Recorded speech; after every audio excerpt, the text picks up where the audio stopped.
नमस्कार, श्री स्वामी समर्थ। आज आपण एका नागोबा देवाची नागपंचमीबद्दलची एक कथा आहे ती आपण ऐकणार आहोत। श्रावण महिना लागला की सलग सणवार सुरू होतात। त्यातला पहिला सण हा नागपंचमी असतो। श्रावण महिना सुरू झाल्यानंतर 5व्या दिवशी किंवा पंचमी तिथीला नागपंचमी हा सण साजरा होतो। हिंदू संस्कृतीत घालून दिलेल्या रूढी, परंपरा आणि सणवारांना त्या काळावेळानुसार शास्त्रीय तसंच वैज्ञानिक कारण असतं, पण याबरोबरच काही पौराणिक कथाही त्यांच्याशी जोडलेल्या असतात, ते त्याचे महत्त्व सांगतात। असेच एक कथा नागपंचमी या सणाविषयी आहे। त्यापैकीच नागदेवतेला बंधू बनवल्याची ही कथा आहे। जाणून घेऊया आपण काय कथा आहे। प्राचीन काळात एका धनिकाची 7 मुले असतात। त्यांचा विवाह झालेला असतो। सर्वात लहान मुलाची पत्नी ही अत्यंत हुशार, चारित्र्यवान असते, पण तिला कोणीही भाऊ नसतो।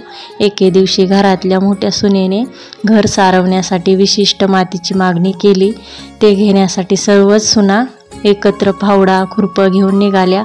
माती खोदण्यासाठी जंगलात गेल्या। तेवढ्यात तिकडून एक नाग जाताना दिसला। मोठ्या सुनेने त्याला मारण्यासाठी खुरपे उचलले। तेवढ्यात लहान सुनेने तिला अडवले। त्या मूक प्राण्याला मारू नका, तो निष्पाप आहे असं तिला सांगितलं। हे ऐकून मोठी सून तिथून बाजूला झाली आणि तो नाग दुसरीकडे जाऊन बसला। तेव्हा लहान सुनेने नागाला सांगितले की तुम्ही इथेच थांबा, मी थोड्याच वेळात परत येते, इथून कुठेही जाऊ नका। असे म्हणून त्या सर्व माती घेऊन घरी गेल्या। कामात अडकल्याने लहान सून पूर्णपणे विसरली की तिने नागाला थांबायला सांगितले आहे। तिला ही गोष्ट दुसऱ्या दिवशी आठवली आणि ती तात्काळ त्या नागाच्या स्थानावर पोहोचली। नागदेव तिथेच बसलेले बघून ती बंधू प्रणाम म्हणाली। नागदेव म्हणाले, तू मला बंधू म्हणले आहे म्हणून सोडून देतो, अन्यथा खोटं बोलल्यामुळे मी तुला डसलो असतो। तेव्हा तिने नागाची क्षमा मागितली।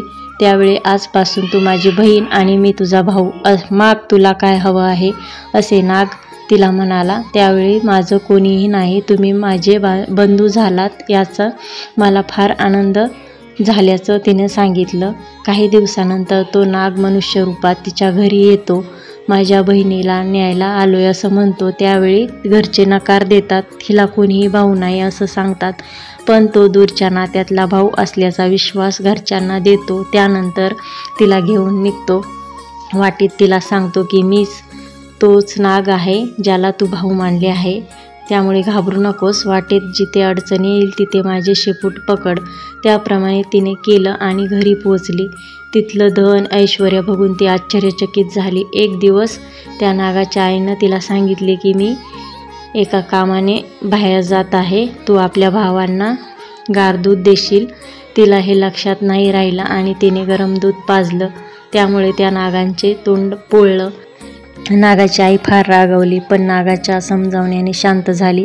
तेव्हा नाग म्हणाला की बहिणीला आता तिच्या घरी पोचून द्यायला हवे।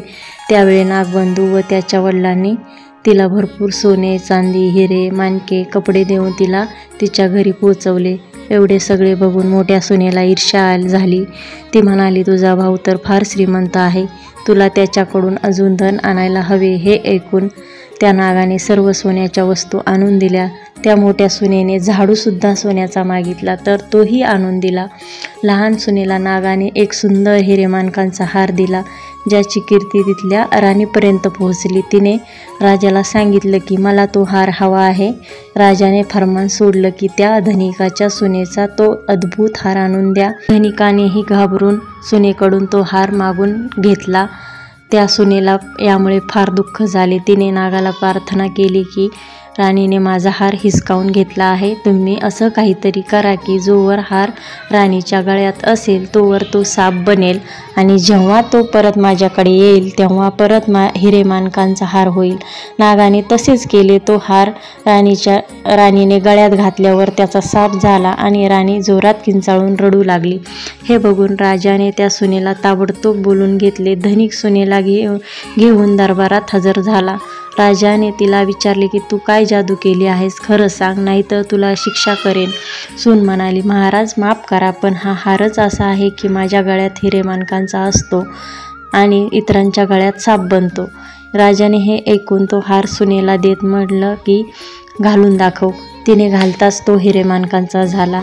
हे बघून राजाला तिच्या बोलण्यावर विश्वास बसला। खुश होऊन अधिक मुद्रा पण दिल्या। सून घरी परत आली। हे सर्व धन बघून मोठीने मोठ्या ईर्षेने लहान सुनेच्या पतीला सांगितले की लहान सुनेकडून कुठून तरी धन येत आहे। त्यावर त्या लहान मुलाने तिला विचारले, हे धन कुठून आणत आहेस? तेव्हा तिने परत नागाचे स्मरण केले। त्यावेळी नाग प्रकट झाले आणि सांगितले की माझ्या या मानलेल्या बहिणीवर जर कोणी संशय घेतला तर मी त्याला खाऊन टाकेन।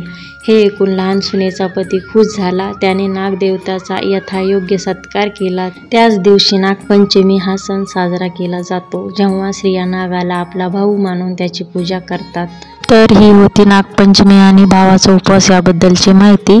आपल्याला अशीच नवनवीन माहिती कथा ऐकायच्या असतील तर आपल्या चॅनलला सबस्क्राईब करायला विसरू नका। धन्यवाद।